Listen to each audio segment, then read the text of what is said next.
¡Viva el Supremo Soberano, el emperador Constantino y la emperatriz Helena! Año 324. Constantino, el primer emperador romano en abrazar el cristianismo, ha convocado a los obispos para poner fin a los feroces debates teológicos. Debe haber existido un tiempo anterior a su creación, cuando él no existía. Hereje. 3 siglos después de que Jesús de Nazaret pasara por la tierra, se desataron encendidas disputas sobre quién había sido realmente. La decisión que impuso el emperador definió al cristianismo posterior hasta nuestros días. Soberano Supremo, hermanos ministros, este es el credo del que nos hemos declarado signatarios por unanimidad. Creemos en un Dios, el Padre Todopoderoso, hacedor de todas las cosas visibles e invisibles, y en un Señor, Jesucristo, el Hijo de Dios, engendrado por el Padre, luz de luz, Dios verdadero de Dios verdadero, engendrado, no creado. Por decreto imperial, Jesús de Nazaret es declarado el único Hijo de Dios. Todas las otras opiniones quedan suprimidas. Los que discrepan son exterminados. Los manuscritos del Mar Muerto hablan de los hijos de Dios en plural. Son los perfectos, la gente que cumple escrupulosamente la ley. ¿Cómo se habría sentido el Jesús histórico de haber sabido que sería llamado el divino Hijo de Dios? Creo que se habría horrorizado por completo. Esta idea no tiene nada que ver con lo que él podría haber representado en la Palestina de la que estamos hablando. Hace 10 años, el historiador Robert Eisenman hizo que salieran a la luz los manuscritos del Mar Muerto. Descubiertos en 1945 por un pastor, estos documentos nos ofrecen una visión única sobre el mundo en que vivió Jesús.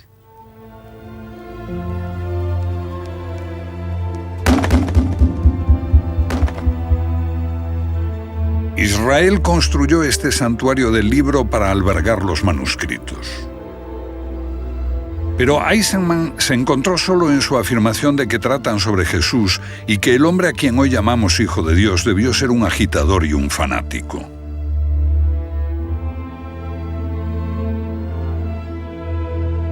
Sin embargo, pocos discutieron las palabras que pronunció al final de un documental que hice sobre los manuscritos.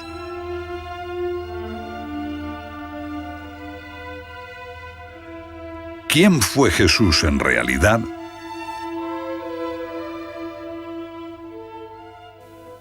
Jesús fue un judío. Nació judío y murió judío. Creo que se asombraría ante la fundación de una iglesia cristiana.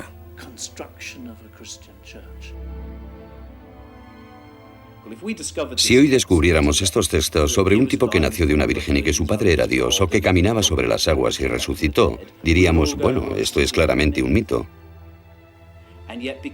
Pero como es la base de nuestra cultura y de nuestra educación, no lo vemos así.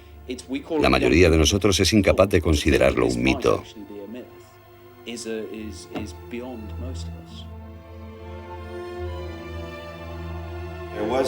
Hubo un hombre de letras y posiblemente un gran devoto cristiano que escribió a principios de siglo lo siguiente: no deberíamos creer más que el Jesús que vivió efectivamente en Palestina tiene algún parecido con el Jesús de la Biblia. Yo creo que fue una afirmación honesta y probablemente acertada. Los que toman la Biblia como la auténtica palabra de Dios podrían ahorrarse dolor e irritación renunciando a ver este documental, porque se basa en la idea de que la fe cristiana se origina en un mito. Esta es una convicción que gana cada vez más fuerza entre los especialistas a medida que salen a luz nuevos documentos antiguos sobre los orígenes de la cristiandad y sobre Jesús, el Hijo de Dios.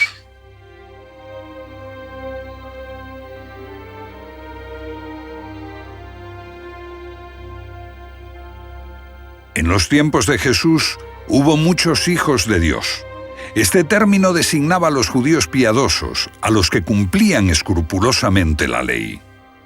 Lo mismo ocurría entre los paganos. El Hijo de Dios era un término usado en los misterios. Igual que hoy empleamos el título de doctor en teología, entonces se podía tener el título de Hijo de Dios, si se habían recibido unos conocimientos especiales sobre la divinidad. Esta era una metáfora asequible en todo el mundo romano. Expresaba una estrecha relación entre un ser humano y un Dios. Jesús no fue el único.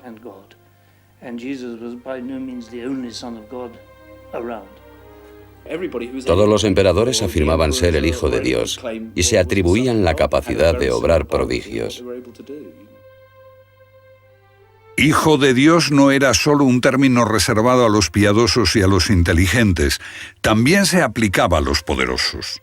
En el antiguo Egipto, el faraón era hijo de Osiris y por tanto un hijo de Dios. Tomemos a Alejandro Magno. Es la persona que unificó a todo el mundo mediterráneo en el imperio griego. Su madre fue una iniciada en el culto de Dionisos. Ella le inculcó la idea de que él era fruto de una inmaculada concepción, nacido de su unión con Dios. ¿Era la Virgen Madre? Seguramente. Julio César es el hijo de la diosa, con un linaje divino como todos los emperadores posteriores. De modo que la idea de ser hijo de Dios era un lugar común en el mundo antiguo. ¿Jesús se llamó a sí mismo alguna vez el Hijo de Dios? Por lo que sabemos, nunca lo hizo. En el Evangelio de Marcos, él se llamaba a sí mismo el Hijo del Hombre.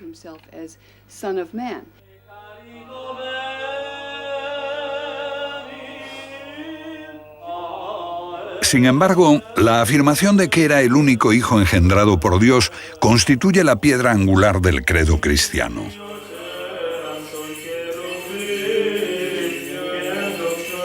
La cristiandad parece haber olvidado el pasado y se atribuye la promesa de la salvación, la vida después de la muerte. Pero realmente la resurrección llegó a la humanidad como una nueva revelación a través de Jesucristo. Sucedió lo contrario. Esa idea debe mucho a los egipcios, que estuvieron siempre muy preocupados por la vida eterna de sus cuerpos. Las pirámides muestran que la religión de los antiguos egipcios creía en la vida después de la muerte.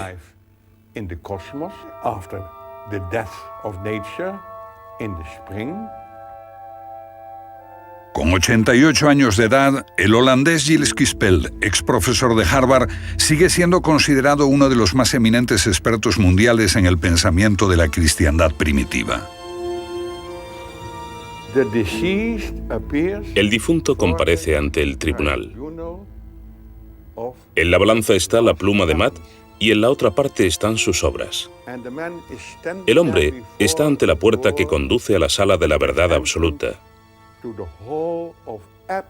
Y allí también está Osiris.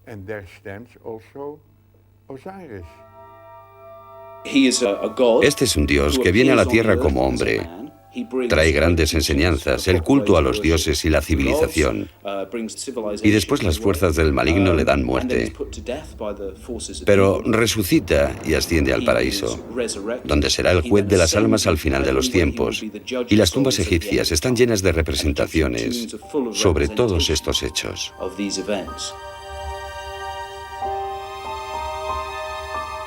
Para el antiguo Egipto, Osiris permanecía como la constelación de Orión, el buen pastor entre las estrellas, las almas en el cielo. Pero esta no es la única imagen mítica que posteriormente recoge la cristiandad. Los escritores Tim Frick y Peter Gandhi han elaborado un amplio estudio sobre el pensamiento antiguo. Es una imagen dura. ¿Por qué la puso en la portada de su libro? Bueno, esta evidencia fue sumamente importante para nosotros. Es un talismán, un amuleto. Es pequeño, del tamaño de mi pulgar. Y muestra lo que usted cree que es Jesús en la cruz. Pero la inscripción griega nos dice que representa la muerte y resurrección del dios hombre Dionisos. Y el descubrimiento de que este dios hombre pagano podía haber encontrado la muerte de la misma forma en que después se dijo que Jesús murió por nosotros. Era una evidencia concluyente de que la historia de Jesús fue tomada de la mitología pagana.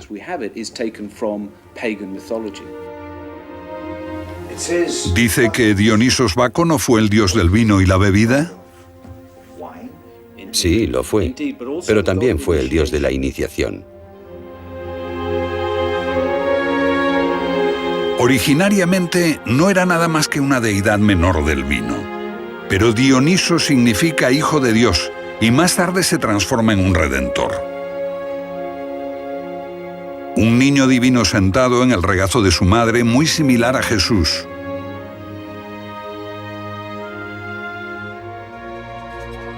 Es honrado con pan y vino para conmemorar su sacrificio y muerte en una estaca tosca. Resucita y asciende al paraíso. Esta es la versión griega de Osiris.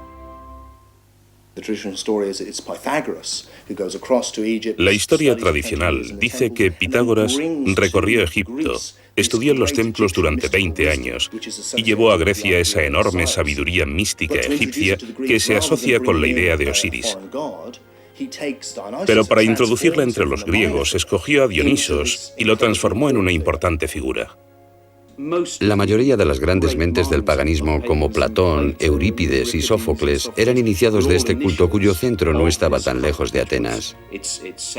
Miles de personas fueron iniciadas en este culto a un dios hombre que muere y resucita.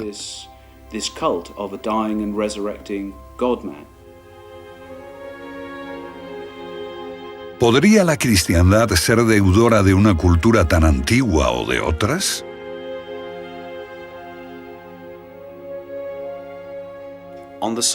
En el sitio donde se erige hoy el Vaticano, hubo antes un templo pagano.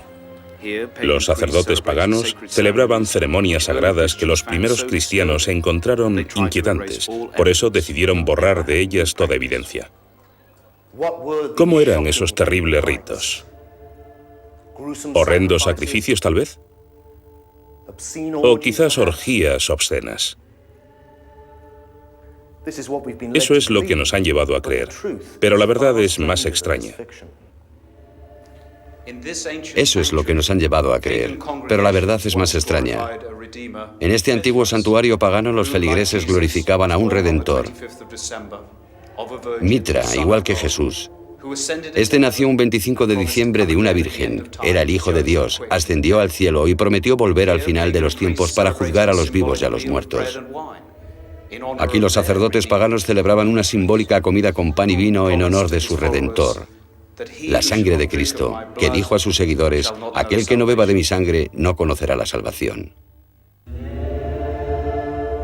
Igual que Osiris en Egipto, Mitra, una deidad de origen persa, permaneció en el cielo como Orión frente a Tauro. Su culto se convirtió en el principal competidor del cristianismo en el mundo antiguo. Un famoso especialista dijo que si la cristiandad no hubiera triunfado, el mundo entero habría sido mitraísta. He aquí una deidad que es un salvador íntimo y es el Hijo de Dios y de una mortal.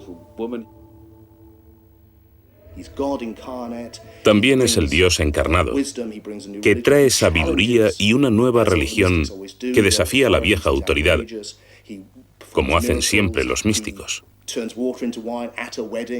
Un Dios que hace milagros, transforma el agua en vino en una boda, muere en Pascua, resucita a los 3 días y asciende al cielo.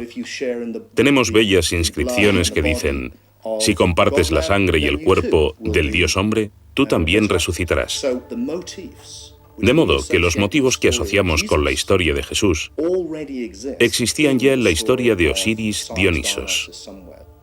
¿Cómo se explican esas similitudes los primeros escritores cristianos? Bueno, hay 2 enfoques. Los primeros literalistas cristianos lo explican como una imitación diabólica, un plagio por anticipado.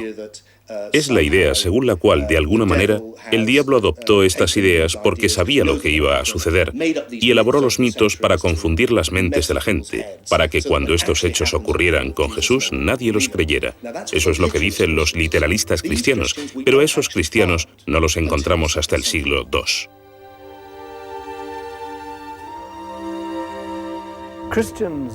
Los cristianos celebraron su victoria declarando que el paganismo era decadente, grosero, falto de interés, inferior, y que el cristianismo tenía simplemente que ganar. Pero esa era una fantasía cristiana. De hecho, el paganismo estaba muy vivo.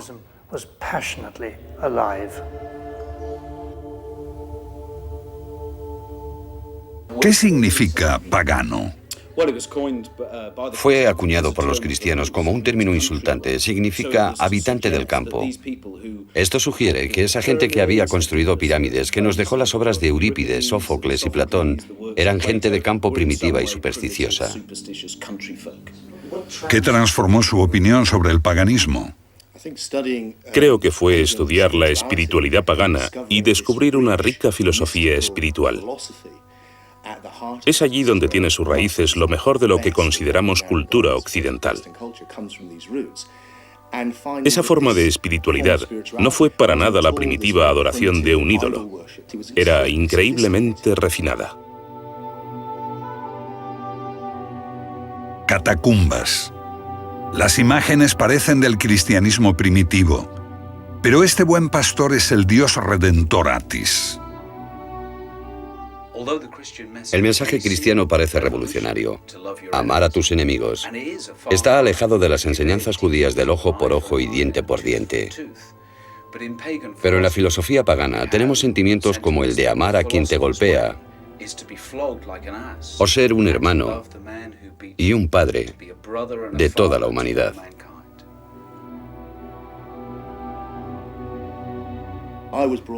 Yo fui criado, como creo que la mayoría de la gente en nuestra cultura lo ha sido, para tener al monoteísmo en un lado y el politeísmo en otro, considerando el monoteísmo como algo superior. Cambié de opinión, porque lo que uno encuentra en el politeísmo pagano es que tiene como centro la idea de unidad. Hay un Dios único o una unidad que está incluso más allá de la idea de Dios. Se trata del Ser Supremo que puede manifestarse con múltiples rostros, y la razón de que esta unidad impersonal necesite tantas caras es porque ninguna es inadecuada a la gloria de esta unidad.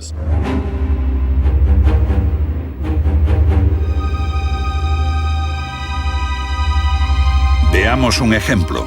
India, tierra de miles de dioses y diosas. Cualquier indio puede decirle que todos ellos son simplemente distintas facetas del uno, que todo es uno, divino, ilimitado e incomprensible para el hombre.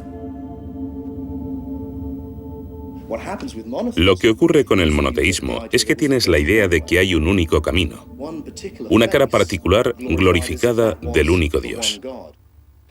En nuestra cultura es Yahvé o Jehová, el Dios tribal judío, que es un rostro particular de Dios, que un pueblo relacionó con lo divino y dijo, esta es la personalidad de Dios. Por esta vía, el cristianismo se transformó en una religión autoritaria.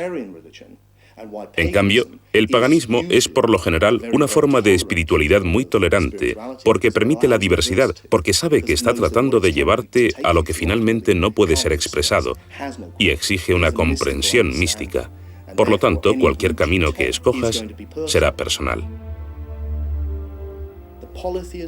Pero politeísmo o monoteísmo no son realmente la cuestión. Lo que importa es cómo se concibe lo que llamamos Dios. ¿Cómo trataron de entender los antiguos el misterio de la vida? La mayor parte de su legado se perdió, pero lo más importante parecen ser las ideas expresadas también por Platón.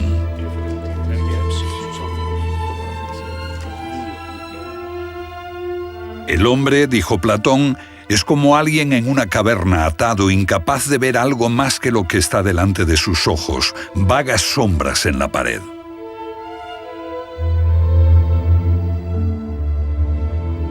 Sombras que la luz proyecta desde el mundo real que está detrás del hombre.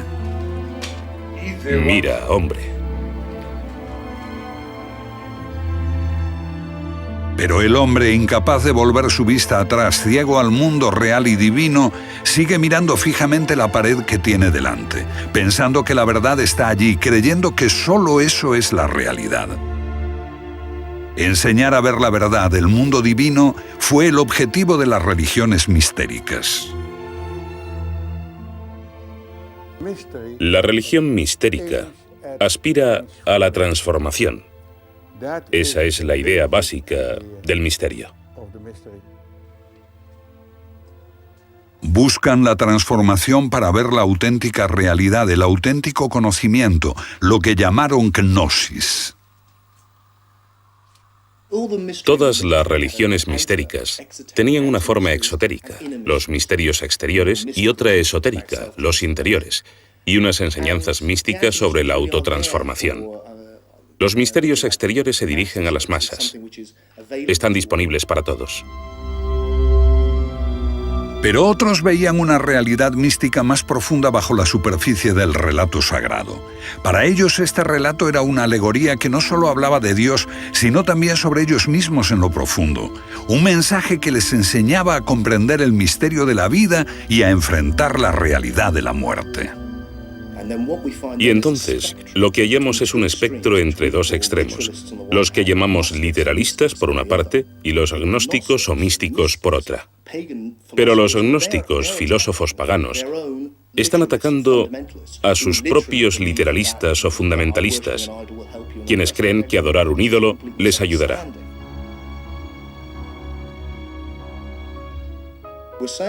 Estamos diciendo que hay una comprensión mística esencial del milagro y del misterio de la vida, y el lenguaje en que se expresa varía. Ahora bien, uno de los caminos por los que esto se expresa es mediante la alegoría. Y la clave para entender el cristianismo es el mito del Hijo de Dios. Esto nos retrotrae a los antiguos egipcios, a Osiris o a figuras como Dionisos en Grecia, Atis, Adonis y Mitra, y así sucesivamente, muchas figuras diferentes. Este mismo proceso continuó hasta el siglo I, cuando algunos judíos hicieron exactamente lo mismo y adoptaron una figura mítica, el Mesías, Joshua o Jesús, y lo transformaron a sí mismo en este Dios hombre que muere y resucita. Para sus compañeros, Jesús de Nazaret era un hombre que enseñaba verdades profundas. Eran gnósticos, místicos que concebían su vida y su muerte dentro de un entramado gnóstico. Se convirtió Jesús en su símbolo para dar un mensaje, en una verdad interior. Una figura dentro de una alegoría mediante la cual uno puede ser transformado por la iniciación y al final alcanzar la gnosis o conocimiento, ese estado místico de la iluminación.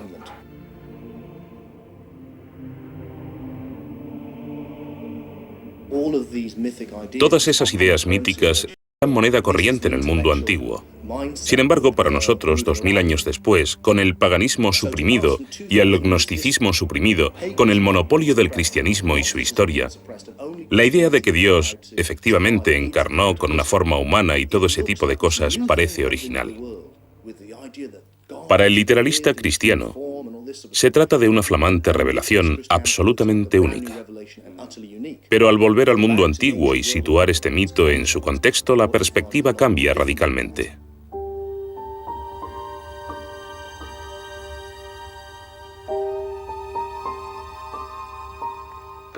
La creencia en la historia de Jesús fue originalmente solo el primer paso en la espiritualidad cristiana, el misterio externo.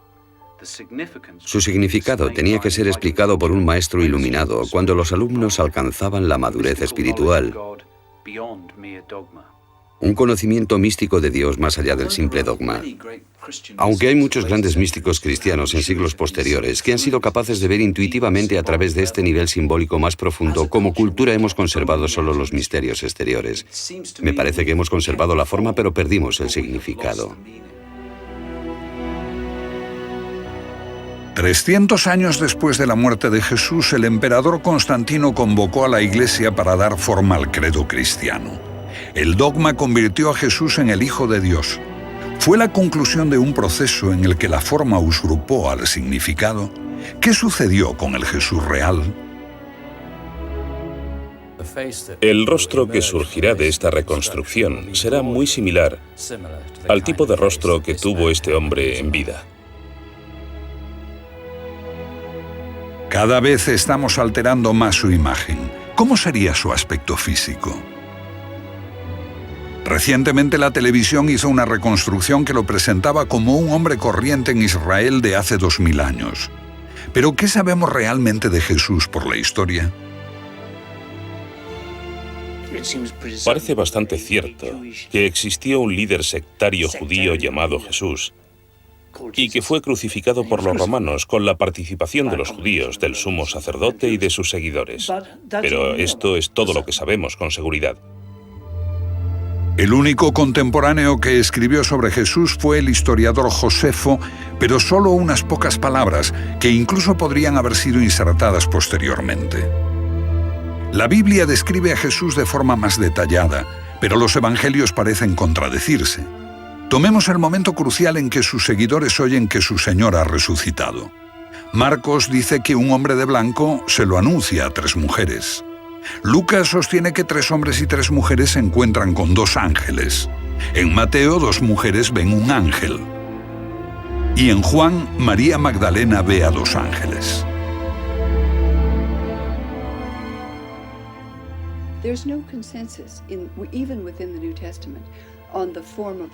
No hay consenso sobre la resurrección en el Nuevo Testamento. A finales del siglo II se decía que tenías que creer no solo que Jesús estaba vivo, sino que efectivamente se produjo una resurrección física. Y ese requisito se conservó en el credo. Pero no fue parte del movimiento cristiano original.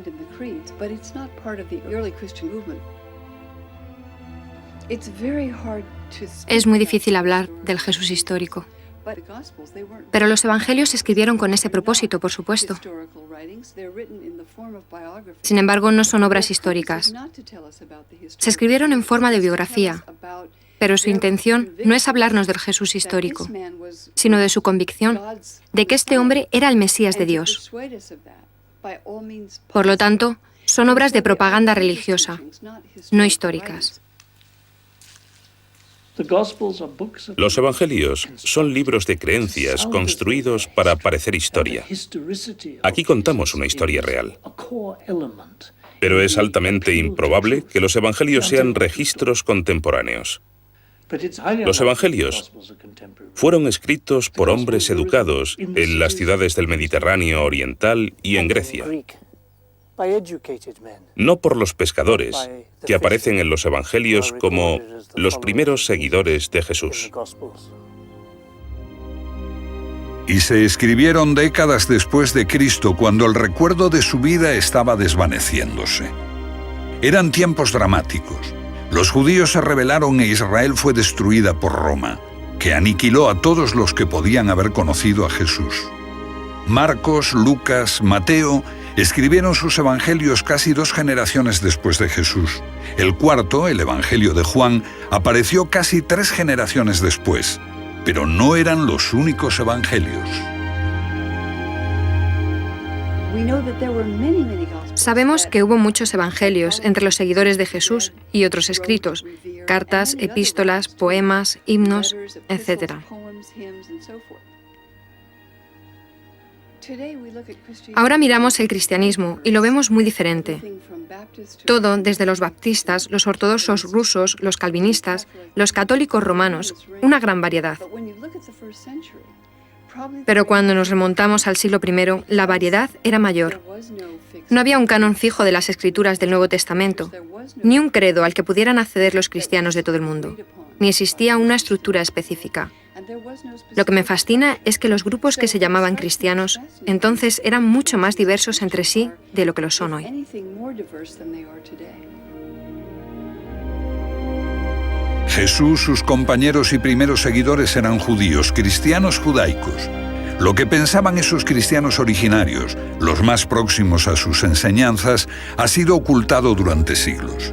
Pero ahora han salido a la luz antiguos documentos que revelan sus creencias.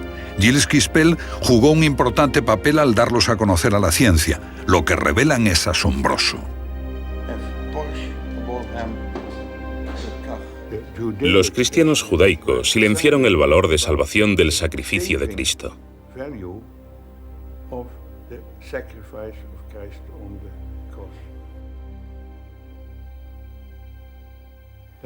No encontramos en ellos un nacimiento virginal, ni resurrección, ni cruz, sino solo las palabras de Jesús, que es la encarnación de la sabiduría divina. Un hombre santo, no un Dios, un hombre de infinita sabiduría.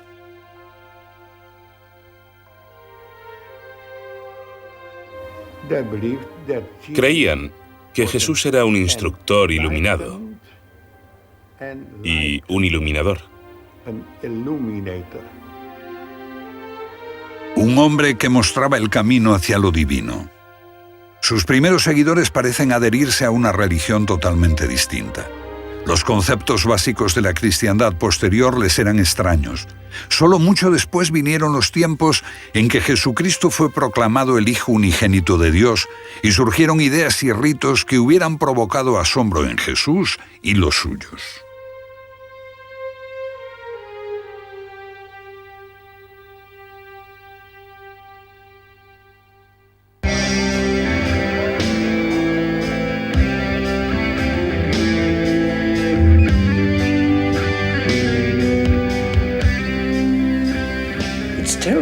Es sumamente interesante ver que para los cristianos, la Navidad es hoy una festividad central, la más importante del año.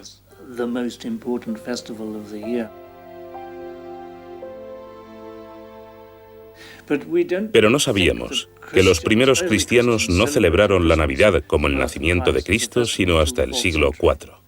4 siglos después, Unos 300 años después de la muerte de Jesús, aparecen indicios de que empezó a celebrarse la Navidad.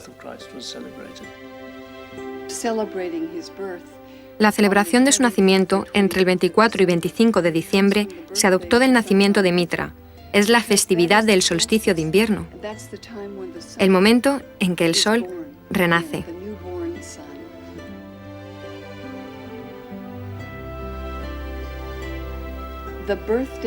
El nacimiento del dios Sol Invictus, celebrado por los romanos, fue adoptado por los cristianos como el nacimiento de Jesús.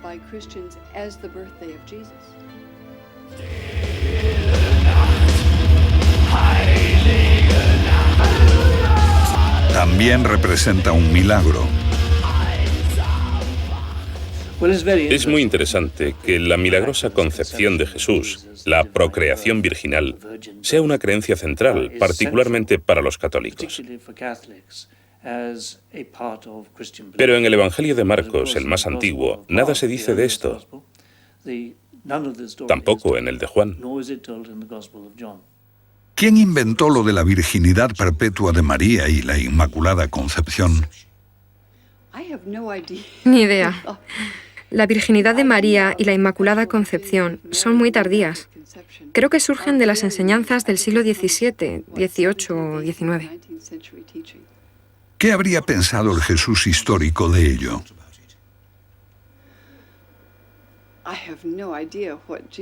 No sé lo que habría pensado de la virginidad de María. Está muy fuera de lugar en el mundo de la vida rural judía.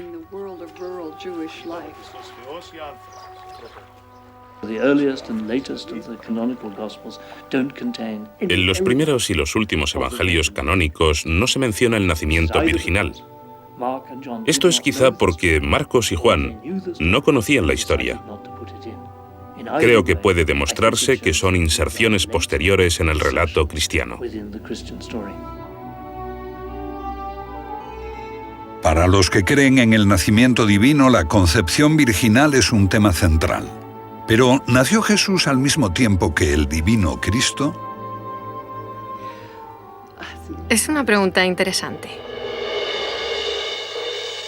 Entre los antiguos cristianos hay una división real de opiniones acerca de cuándo se hace divino Jesús. Según Marcos, el Espíritu de Dios descendió sobre él, igual que descendió sobre los viejos profetas, y se convirtió en una persona inspirada por el Espíritu.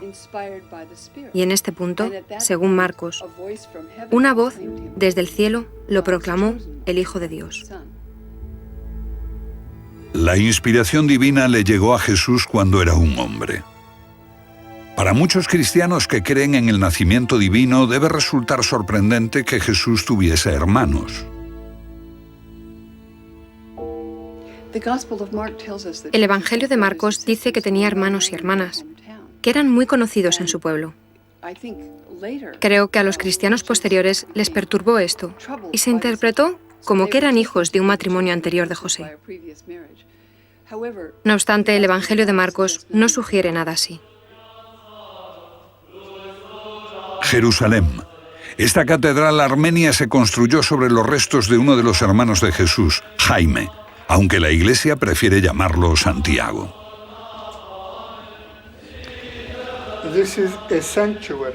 Esto es un santuario en el nombre de San Santiago, el hermano del Señor, que era primo de Jesús por parte de José,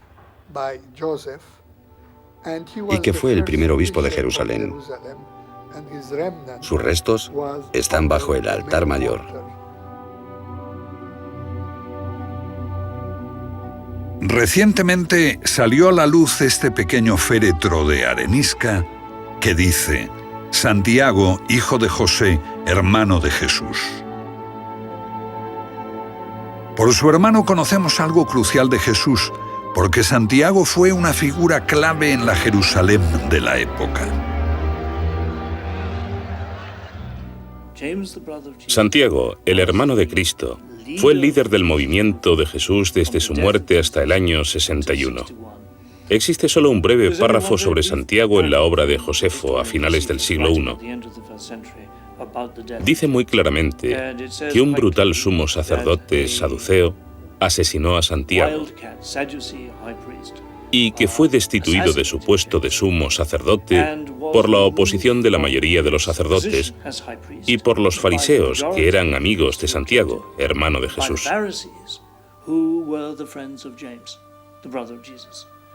Es bastante extraordinario, porque aquí los fariseos están en el bando del movimiento de Jesús y no como los enemigos suyos.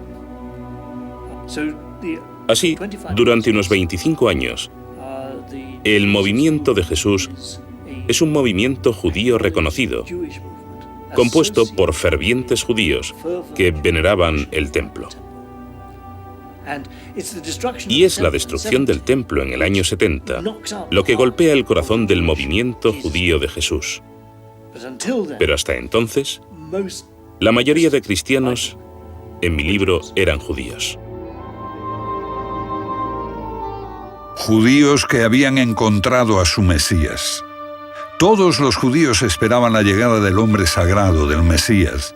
Dios les ayudaría a liberar al pueblo de Israel de la opresión extranjera. Pero Jesús era un Mesías distinto. Él enseñaba que la salvación hay que buscarla dentro de uno mismo.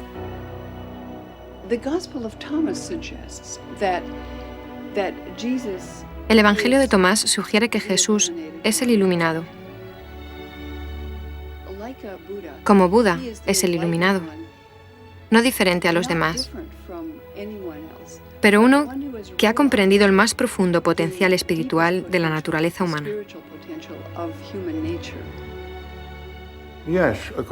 Sí, según los cristianos judíos, sí. Pero si dice usted que se parece a la iluminación de Buda, yo diría que lleva razón. Personalmente diría que para mí, como cristiano, Jesús es la luz del mundo, pero el concepto de un hombre iluminado es el mismo. Un hombre de profunda sabiduría, un iluminado, pero un hombre, no un Dios. ¿Cuándo fue declarado único Hijo de Dios? Esto se asumió como dogma cuando se formalizó el credo con Constantino, 300 años después. Creemos en un Señor Jesucristo, Hijo de Dios, engendrado por el Padre, Dios de Dios, luz de luz, Dios verdadero del Dios verdadero, engendrado, no creado. Of the four Gospels in the New Testament, of course, the latest to be written was the Gospel of John. And the Gospel of John. De los 4 evangelios del Nuevo Testamento, el último que se escribió fue el de Juan. Y este es el único evangelio que habla de Jesús como un ser divino en sí mismo, como Dios en forma humana y particularmente como el único engendrado por Dios.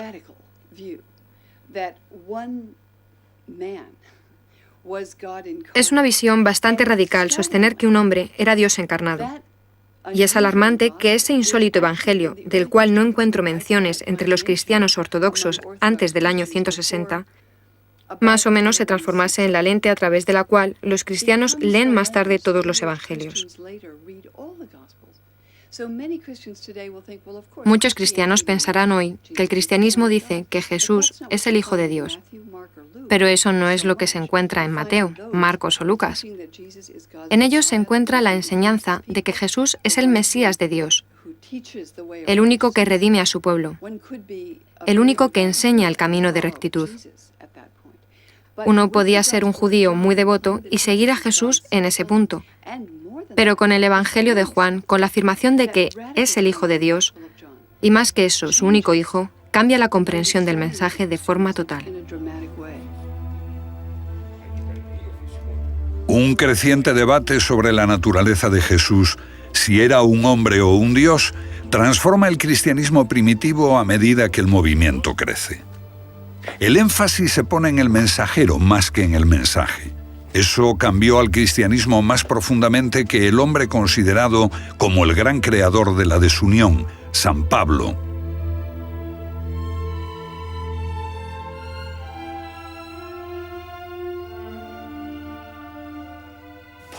En retrospectiva, Pablo es el héroe que refundó la iglesia cristiana. Pero Pablo siempre intentó llevar creyentes a la sinagoga. También estaba dispuesto a reclutar gentiles. La ruptura radical que supuso Pablo fue permitir a los no judíos comer con judíos y no seguir las leyes kosher. Eso fue una ruptura radical. Ser integrador. Permitir a todos creer en Jesús fue un paso fantástico. Pablo es un personaje completamente malinterpretado en la historia. En tiempos de Pablo no había una separación entre gnosticismo y literalismo, porque no había literalismo en su tiempo. Pablo vive antes de que surja la historia literal. La cristología de Pablo es única y espiritual. Su obra es anterior a los evangelios y consiste en transformar un mito en un hecho histórico. Los escritos de Pablo son, por supuesto, los más antiguos que conocemos. Y Pablo no conoció a Jesús, nunca le vio. Dice que recibió sus enseñanzas por una revelación donde un ser de luz se le apareció, y él quedó convencido de que era Jesús. ¿Pero habla de Jesús? No habla de Jesús y dice que si conociéramos al Jesús de naturaleza humana, eso no importaría. Lo que importaría es el Cristo resucitado. ¿Pablo dice que Cristo le fue revelado? En mí, no para mí. ¿Qué quiere decir? Esto es fascinante. Cuando habla de su visión de luz, no ve al Jesús que le era familiar por el relato de los evangelios, alguien que tenía una madre y un padre. Eso no es importante para Pablo. Lo que se encuentra es un ser de luz, igual que los paganos encontraban a sus dioses como seres de luz. Y cuando habla del gran secreto que le fue revelado, no es que Jesús vino, predicó e hizo milagros. Lo que dice él es: este es el gran secreto, Cristo en ti. Y cuando dice que Cristo es revelado, no le fue revelado a él, sino revelado en él. Esto es lo que hace al cristianismo de Pablo tan agnóstico y poco literal. ¿Por qué? Porque el enfoque literalista es que Jesús está fuera de ti y que Dios está fuera de ti, fuera del universo. Mientras que el enfoque agnóstico, el enfoque pagano antiguo de los misterios, es que todo es uno. En pocas palabras, todo es uno. Y así Cristo está en ti o tú estás en Cristo. Puedes decirlo como quieras, pero no puedes separarlo. Y eso es lo que hacen los literalistas de la Iglesia. La singular obra de Pablo se hace más obvia a través del sensacional descubrimiento de unos evangelios desconocidos que se ocultaron cuando la Iglesia cristiana en ascenso perseguía a sus disidentes. Los evangelios gnósticos, descubiertos hace 50 años en Nag Hammadi, Egipto.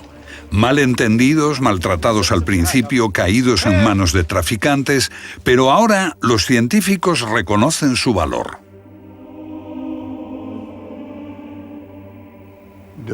Los libros de Nag Hammadi son más importantes que los manuscritos del Mar Muerto, porque presentan un nuevo enfoque de la historia cristiana, de Jesús y de Dios.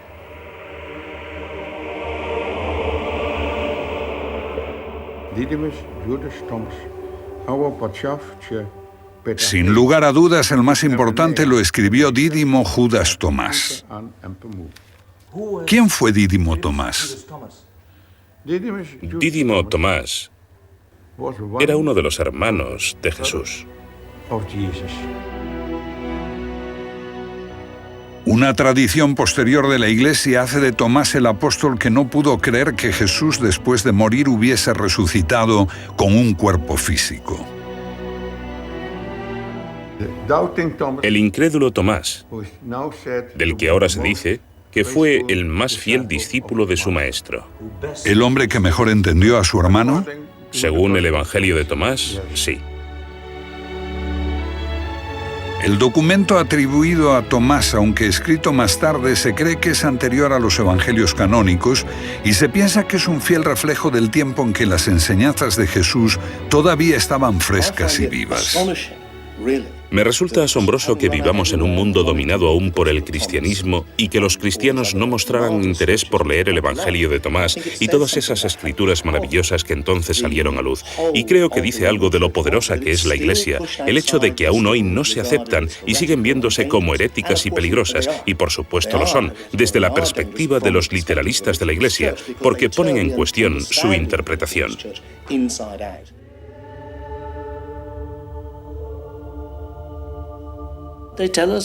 Nos hablan de una variedad de formas en que la gente creía que se podía hallar la salvación. Por la contemplación, por expansión de la chispa divina que llevamos dentro de nosotros, comunicarse con Dios buscándolo dentro de uno mismo, una búsqueda individual de lo divino, sin la ayuda de sacerdotes u obispos. Suena atractivo. El gnosticismo es muy atractivo. Creo que especialmente lo es para la mente moderna, porque promueve una religión para el individuo, no para una iglesia. Y esto es lo que el hombre ha venido buscando y deseando siempre. Hallar a la divinidad por sí mismo. Pero esto es una gran simplificación, porque se trata de algo sumamente complejo.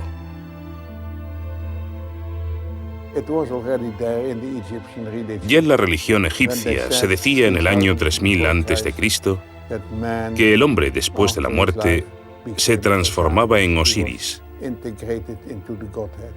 se integraba en el Dios. Este era el concepto básico de todos los misterios que existieron en el mundo romano y helenístico. El misterio de Isis, Mitra, Adonis.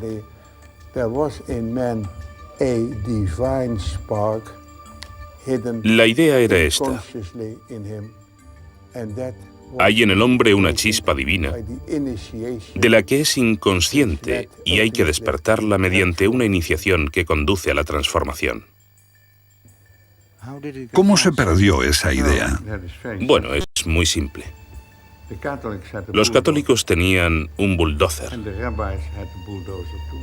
y los rabinos tenían un bulldozer también. Y esto resume en pocas palabras toda la historia del cristianismo y del judaísmo. Sabes, si quieres construir una iglesia, debes afirmar que la salvación solo es posible por, con, desde y a través de la iglesia o del representante de Dios en la tierra, que es el Papa, y que este es el único camino. Mientras que los gnósticos afirman que te concierne a ti, que puedes hacerlo ahora, aquí, y no necesitas al obispo ni a nadie. Si quieres saber qué es en verdad el cristianismo y qué es el paganismo, descubrirás que es un viaje de autoconocimiento. Y lo que están buscando es la parte de uno que no puede morir. No es que se te vaya a dar algo que no tienes, es descubrir que ya eres inmortal. Porque tu esencia no es el cuerpo. Nos confundimos a nosotros mismos con estos cuerpos individuales con todos los problemas que conllevan. Y toda la historia es que necesitamos morir para la identidad del cuerpo, que es el centro de la cuestión, y que necesitamos resucitar a nuestra auténtica identidad, que es el Hijo de Dios, el Cristo, el Osiris Dionisios. ¿En qué sentido somos todos hijos de Dios? Somos todos hijos de Dios y nos damos cuenta de nuestra auténtica identidad.